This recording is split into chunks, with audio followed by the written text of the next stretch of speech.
soit avec vous. Et avec votre esprit. Bonne nouvelle de Jésus-Christ selon saint Marc. Gloire à toi, Seigneur. En ce temps-là, les disciples étaient en route pour monter à Jérusalem. Jésus marchait devant eux. Ils étaient saisis d'effrayant, et ceux qui suivaient étaient aussi dans la crainte. Venant de nouveau les bouts auprès de lui, il se mit à leur dire ce qui allait lui arriver. Voici que nous montons à Jérusalem, le Fils de l'homme sera livré aux tempêtes et aux scribes. Ils le condamneront à mort, ils le livreront aux nations païennes, qui se moqueront de lui, cracheront sur lui, le flagelleront et le tueront, et 3 jours après, il ressuscitera. Alors Jacques et Jean, les filles de Zébédée, s'approchent de Jésus et lui disent: Maître, ce que nous allons te demander, nous voudrions que tu le fasses pour nous. Il leur dit: Que voulez-vous que je fasse pour vous? Il lui répondit: Donne-nous de siéger, l'un à ta droite et l'autre à ta gauche, devant ta gloire. Jésus leur dit: Vous ne savez pas ce que vous demandez. Pouvez-vous boire la coupe que je vais boire? Elle baptisée du baptême dans lequel je vais être plongé. Ils lui dirent: Nous le pouvons. Jésus leur dit: La coupe que je vais boire, vous la boirez, et vous serez baptisés du baptême dans lequel je vais être plongé. Quant à siéger à ma droite ou à ma gauche, ce n'est pas à moi de l'accorder, il y a ceux pour qui cela est préparé. Les 10 autres qui avaient entendu se mirent à s'indigner contre Jacques et Jean. Jésus les appelait et leur dit: Vous le savez, ce que l'on regarde comme chef de nation, les commandants maîtres, les grands leur font sentir leur pouvoir. Parmi vous, il ne doit pas en être ainsi. Celui qui veut devenir grand parmi vous sera votre serviteur. Celui qui veut être parmi vous le premier sera l'esclave de tous. Car le Fils de l'homme n'est pas venu pour être servi, mais pour servir et donner sa vie en rançon pour la multitude. Frères et sœurs, la parole de Dieu. Louange à toi, Seigneur Jésus. Louange à toi, Seigneur Jésus. Louange à toi, Seigneur Jésus. Louange à toi, Seigneur Jésus.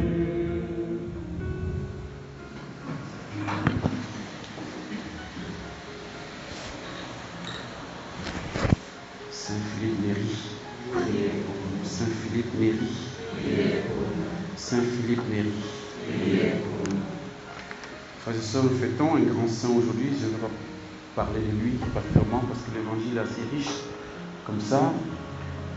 Mais je vais trouver un lien avec lui dans l'évangile. Alors, donc, aujourd'hui, nous avons ce texte. Hier, nous avons lu le texte où Jésus parlait, répondait à Pierre par rapport à. Parce que Pierre posait la question: nous avons tout quitté pour te suivre. Voilà. Qu'est-ce que on va gagner quoi, quelque part, hein, c'est un peu ça. Bon, ça, c'est moi qui ajoute, n'a pas poussé ça. En tout cas, il y avait ça derrière. Parce qu'en fait, cela survient après que l'homme riche soit venu voir Jésus. Bon, ailleurs on dit c'est le jeune homme riche, qui vient voir Jésus pour demander ce qu'il veut faire pour avoir la vie éternelle. Le Seigneur dit: non, tout c'est bien, et viens sur moi, mon regard qui part tout triste. Et le Seigneur dit, il fait la remarque en disant que il est plus facile à un chameau de passer par toute une vie qu'à un riche de rentrer dans le Dieu. Et les disciples étaient estomaqués, étonnés, et puis Jésus leur dit: pour les hommes c'est impossible, mais pas pour Dieu, car rien n'est impossible à Dieu. Et sur ce, Pierre dit: nous on a tout quitté, parce que bon, nous on a tout quitté, tout de suite. C'est quoi notre. Voilà. Et puis Jésus lui dit de répondre celui qui a quitté tout, entre guillemets, tout ce qu'il va citer, père, mère, enfant, tout ça, voilà, à cause de moi, l'évangile gagnera le centuple dès cette terre, mais dans la persécution, et à la fin, la vie éternelle. Voilà. Et donc, à la suite, nous avons l'évangile, le spot d'aujourd'hui, où à la suite, Jésus fait la troisième annonce de sa passion, où il va souffrir, il va être crucifié, il va mourir et tout. Mais on a l'impression qu'on n'a pas écouté Jésus, en tout cas, spécialement Jacques et Jean n'ont pas écouté la suite. C'est-à-dire que Jésus a dit qu'il va être arrêté, il va souffrir, il va être crucifié, non, c'est pas, en fait, il n'a pas donné cela. C'est sûr qu'ils se sont rendus compte que, bon, Pierre posait un problème sérieux. On a tout quitté pour le suivre. Là, voilà, il faut qu'on commence à se positionner parce que quand Pierre pose la question, c'est sûr qu'il va vouloir. Donc, il faut que nous on se positionne. Donc, ils vont voir Jésus et ils disent bon, voilà, maître, nous on va bien négocier nos places parce que voilà, on ne sait pas trop parce qu'on a tout perdu. On est suivant. Donc, permets que l'un s'assoie à ta droite, l'autre à ta gauche, et puis là, c'est tout ce qu'on te demande. C'est passé. Ça veut dire vice-président et premier vice-président et deuxième vice-président. Je ne sais pas trop ce que ça peut vouloir dire, mais en tout cas, ils ont demandé ces deux places-là. Et bon, comprenez qu'ils sont dans une autre logique, quoi. Ça n'a rien à voir avec ce que Jésus vient de dire. Mais toujours est-il que Jésus, et c'est ça qui est curieux, Jésus ne les reprend pas. Jésus ne les reprend pas. Il ne dit pas que vous avez mal parlé, non. Et je voudrais vous. Bon, c'est-à-dire que Jésus dit, mais vous ne savez pas ce que vous demandez. Est-ce que vous allez boire la coupe que je vais boire, recevoir le bâton que je vais recevoir? Ils disent oui. Bon, je ne sais pas s'ils mesurent même la gravité de leur réponse. Et Jésus dit oui, effectivement, vous allez boire. Vous en boirez ma coupe, le bâton que je vais recevoir aussi, vous allez en être aussi plongé. Mais quant à siéger à ma droite et à ma gauche, ce n'est pas à moi de l'accorder. Et Jésus dit, il y a ceux pour qui cela est déjà préparé. Mon frère, je t'ai demandé de poser quelque chose là. Ah oui, d'accord, ça me va, d'accord, super, merci. Et donc,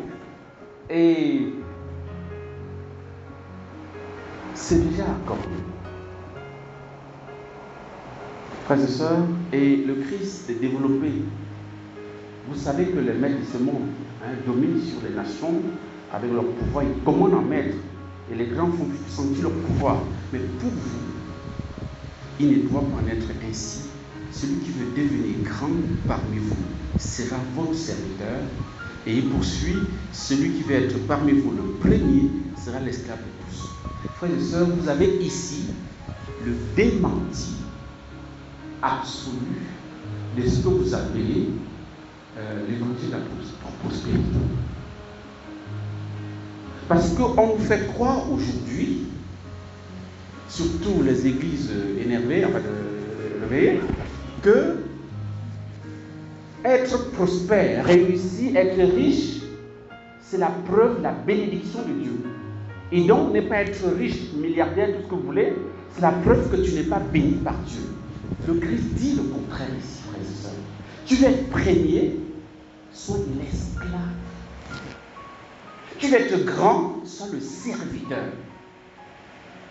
Parce qu'on vous chante à longueur de journée, toujours à la quête, n'est-ce pas, jamais à la queue. Ça, hein?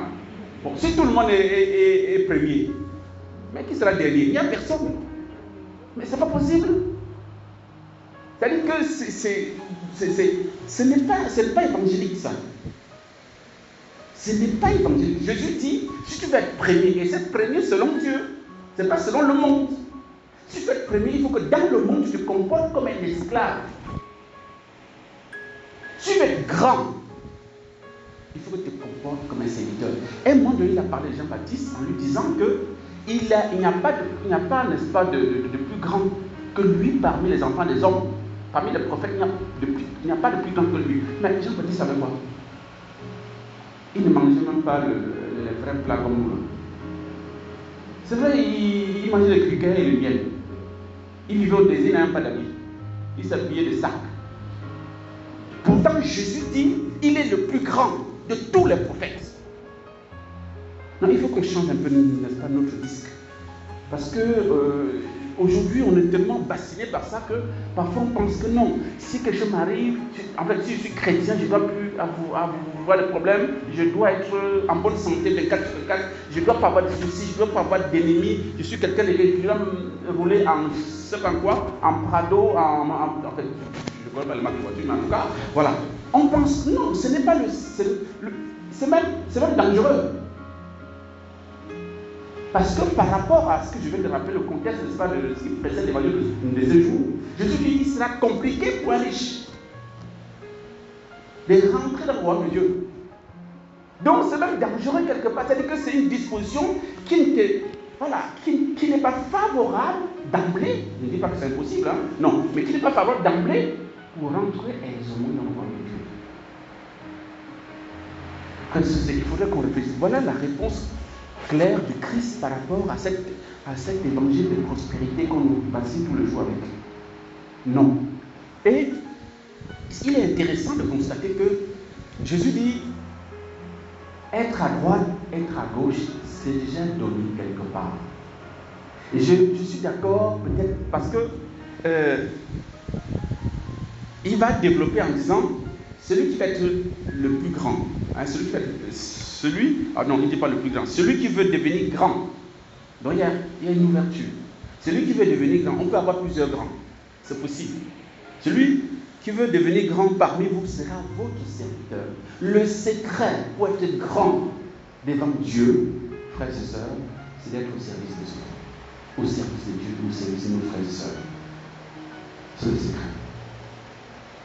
C'est le seul moyen pour être grand devant Dieu. Et par contre, il y a une autre place. Et là, il dit, celui qui veut être parmi vous le premier. Là, c'est précisé. C'est défini, le premier. C'est pas un des premiers. Non, il n'y a pas de premier de secours ici. Ou on est premier, on ne l'est pas. Celui qui va être le premier sera l'esclave de tous. Et il prend l'exemple sur lui-même. Car le Fils de l'homme n'est pas venu pour être servi, mais pour être servi et donner sa vie en rançon pour la multitude. Et je me suis dit, mais si le premier, parce que ça, bon, admettons que le premier c'est celui qui est à la droite, parce que la droite c'est toujours, voilà, on dit le bras droit, hein, c'est le premier. Si c'est déjà donné, c'est donné à qui? Qu'est-ce qui peut nous faire comprendre, percevoir que Jésus veut dire que c'est déjà donné et à qui cela est donné? Frères et sœurs, je vous propose une réponse. À mon avis, je pense que c'est celle-là. C'est, regardez bien cette image.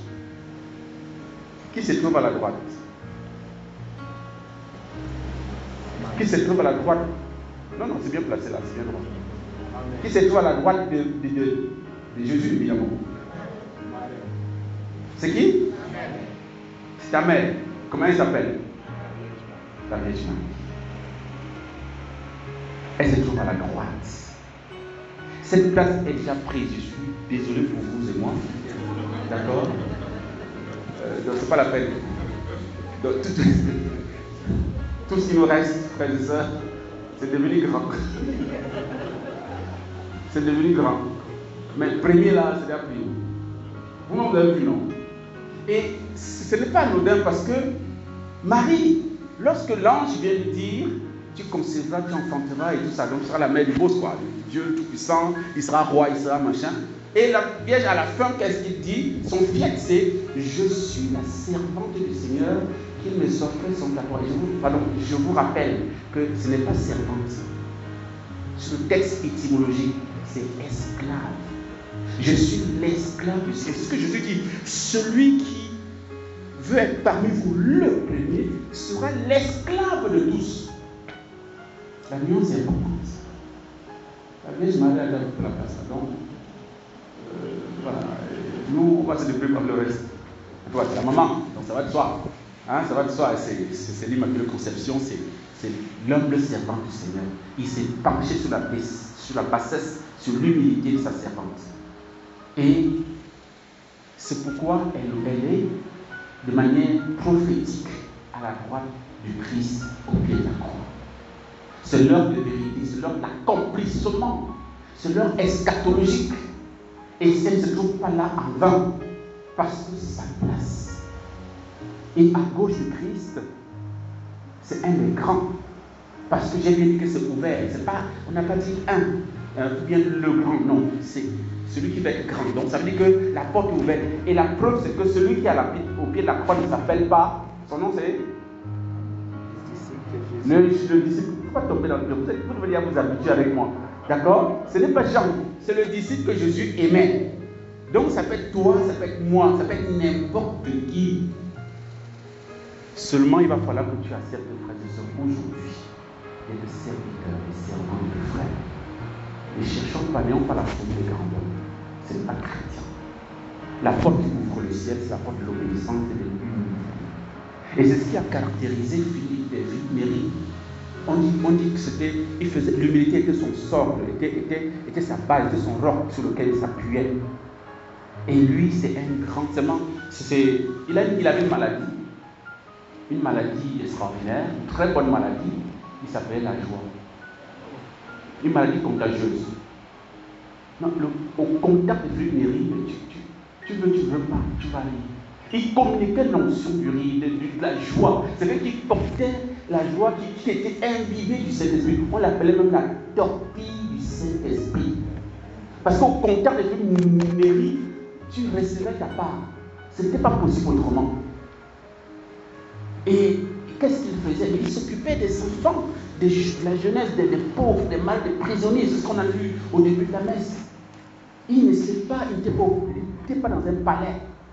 Il ne roulait pas en crosse, je ne sais pas quoi. Il n'était pas évêque quand il est mort.